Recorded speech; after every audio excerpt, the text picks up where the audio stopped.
Viewers, आप सभी का स्वागत है प्लाज्मा न्यूज पर। मैं आपके साथ रिजवान खान। प्लाज्मा न्यूज लगातार ग्राउंड रिपोर्टिंग कर रहा है। एमसीडी का इलेक्शन है और इस इलाके के चहीते काउंसलर शुएब दानिश साहब है।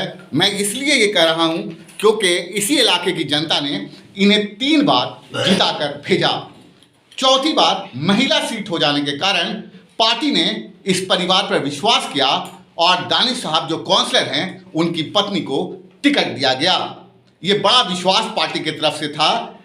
सबसे पहले मैं उनकी पत्नी से सवाल करूंगा। आप दोनों लोगों ने बहुत कीमती वक्त दिया, इलेक्शन का वक्त है, आप लोग घूमते हैं लोगों में। सबसे पहला मेरा सवाल आपको होगा, दानिश भाई 3 बार काउंसलर रहे, पार्टी ने बहुत बड़ा विश्वास किया, कई लोग कंपटीशन में थे, पत्नी ने कहीं ना कहीं टिकट के लिए टिकट मांगा होगा और पत्नी को टिकट मिला। आप इसको कैसे देख रही हैं? बहुत बड़ी जिम्मेदारी है और सबसे पहली बात यह है कि जैसे इन्होंने अब तक पार्टी का काम संभाला है, तो इन्होंने जिस मेहनत से काम संभाला है तो पार्टी ने उसी यकीन के साथ आगे अब मुझे चुना है और पार्टी को आगे जिस यकीन से दिया है वो यकीन पे पूरी खरी उतरने की कोशिश करूँगी, मैं भी और ये भी। मेरा अगला सवाल होगा, क्योंकि मैं कई बार दानिश भाई को कवर किया हूँ, आप बहुत शानदार बोलती हैं, इससे पहले मैंने देखा था, बहुत चर्चा थी ओखला में आम। आप ज़रूर अपने बारे में बताइए, आपका क्वालिफिकेशन क्या है, क्या करती हैं, किस तरह से आप पॉलिटिक्स में आगे बढ़ना चाहती हैं? देखिए, पॉलिटिक्स में तो आगे नहीं बढ़ना चाहती थी मैं। ना मेरे हस्बैंड पॉलिटिशियन है, वो भी एक सामाजिक कार्यकर्ता है और मैं भी एक सामाजिक कार्यकर्ता हूँ। ये अलग बात है कि उनके ऊपर इतने नेशनल पार्टी का इतना बड़ा सपोर्ट है, ठीक है। और रही बात इसकी कि मैं आम औरतों की तरह मैं भी एक आम हाउसवाइफ हूँ, और लेकिन एक हाउसवाइफ होम क्रिएटर भी होती है, तो मैं इसी तरह से अपना इलाका भी संभालने की कोशिश करूँगी जैसे मैंने अब तक घर संभाला है। आप अपने बारे में एजुकेशन कहाँ से है, किस तरह से है, वो थोड़ा बताइए आप अपने हमारे व्यूअर्स को। मैं MJP रुहेलखंड यूनिवर्सिटी से बैचलर ऑफ आर्ट्स हूँ। साइको और ज्योग्राफी मेरा सब्जेक्ट था, मेन सब्जेक्ट। और मैं अपने इस ग्राउंड लेवल पे जो हूँ एथलीट भी थी, और मेरा होम टाउन जो है यूपी है। NCC की भी मैं रह चुकी हूँ, और स्काउट गाइड जो होता है, NSS भी होता है, इसमें भी मैंने कई अपने अवार्ड जीते हैं और मैं एथलीट भी थी। दानिश भाई भी मेरे साथ हैं, काउंसलर रहे हैं। बहुत बड़ी बात होती है कि एक इंसान लगातार जीत रहा हो और पार्टी, नेशनल पार्टी इतना बड़ा भरोसा कर रही है। कहीं ना कहीं भरोसा पूरी तरह से पार्टी का आपके ऊपर है, आपकी बात मानी गई है।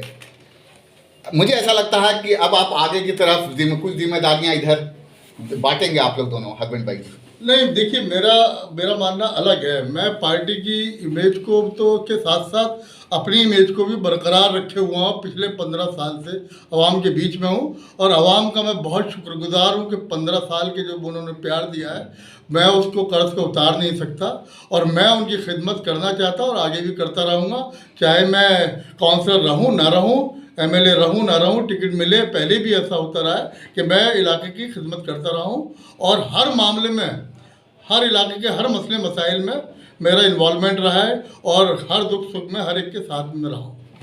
दानिश भाई, हम लोग बहुत कम देखते हैं, जर्नलिस्ट देखते हैं, क्योंकि 3 बार आप जीते, ये चौथी बार है। आपको लगता है कि जिम्मेदारी आप पर ज़्यादा बढ़ेगी क्योंकि इस इलाके के लोगों ने चौथी बार पार्टी ने, क्योंकि एक मौका आपके पास है, लोग तो कह रहे हैं कि आप लोग विनिंग कैंडिडेट हैं। किस तरह से आप देख रही हैं ओखला वालों के लिए, किस तरह से क्या नई चेंजेस हम लोग देखेंगे आने वाले समय में?